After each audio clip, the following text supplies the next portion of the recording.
Un cinéaste fantaisiste et hors norme pour la première fois à l'Opéra de Paris, le réalisateur Terry Gilliam, l'un des auteurs cultes des Monty Python, qui signe la mise en scène de Benvenuto Cellini de Berlioz, l'histoire de ce sculpteur florentin chargé d'une commande par le souverain pontife, qui est emmené aussi dans des intrigues de palais et une histoire d'amour.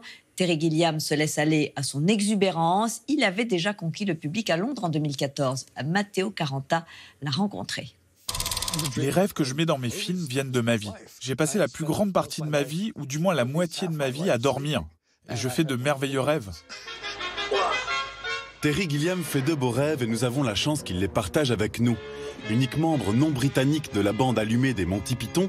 Il y a Terry Gilliam, il y a Terry Jones, Neil Innes, Eric Idle et qui encore. Ce touche-à-tout a réalisé des films qui ont fait date, comme Sacré Graal, Brasil, L'Armée des 12 singes ou encore Las Vegas Parano, dessinant des mondes absurdes et parfois inquiétants.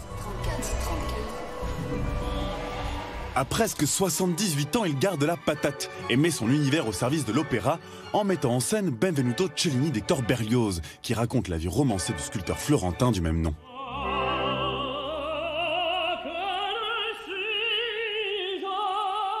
Berlioz et Cellini ont beaucoup de points communs. Il est extrême, il n'a pas de limite. Il est grandiose et petit à la fois. Il est parfois profond, parfois ridicule.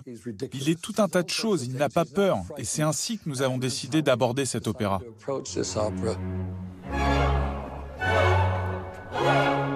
J'ai réagi très vite à la musique, et c'est ce qui est essentiel dedans. C'est le carnaval, c'est le sens du monde retourné dans tous les sens, dedans, dehors, en avant, en arrière.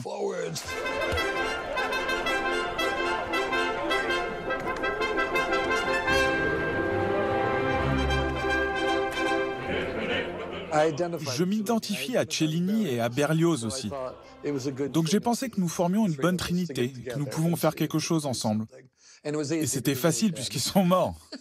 Nous avons profité de cette rencontre pour revenir en photo sur certains épisodes marquants d'une vie passée à jouer avec le réel. C'est une photo de jeunes gens devenus vieux. Je suis visuel, alors que les autres étaient plutôt dans les mots. Ils pouvaient écrire des dialogues absurdes et moi créer des images absurdes.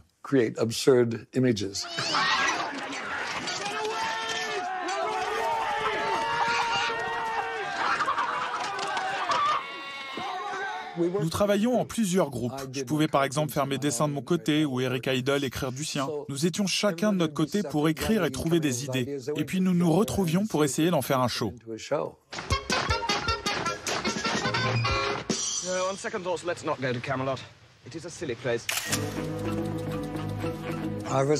J'étais assis à Port Talbot, dans le Pays de Galles. C'est une ville qui fait de l'acier et les bateaux arrivent avec du charbon. Le charbon salit tout sur son passage. La plage était donc noire.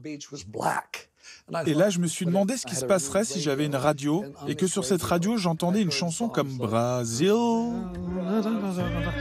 Ne serait-ce pas intéressant ?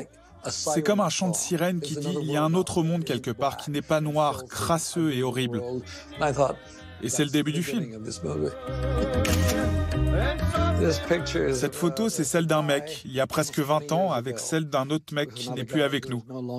C'est Jean Rochefort assis sur un cheval blanc. Et maintenant, ces personnes ne sont plus ce jeune réalisateur et cet acteur merveilleux, ils n'existent plus. Maintenant, il y a un mec qui me ressemble et quelqu'un qui est Jonathan Pryce et qui joue Don Quichotte.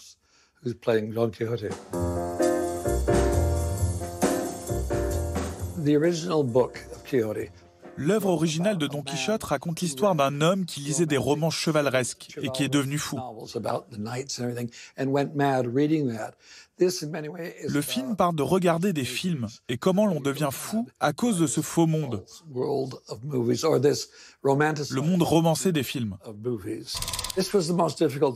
La chose la plus difficile en réalisant Don Quichotte, c'était que j'avais peur de l'attente des gens, que leur projection imaginaire sur le film était au-dessus et mieux que tout ce que je pouvais faire. Et ce n'est pas le cas, le film est vraiment bon.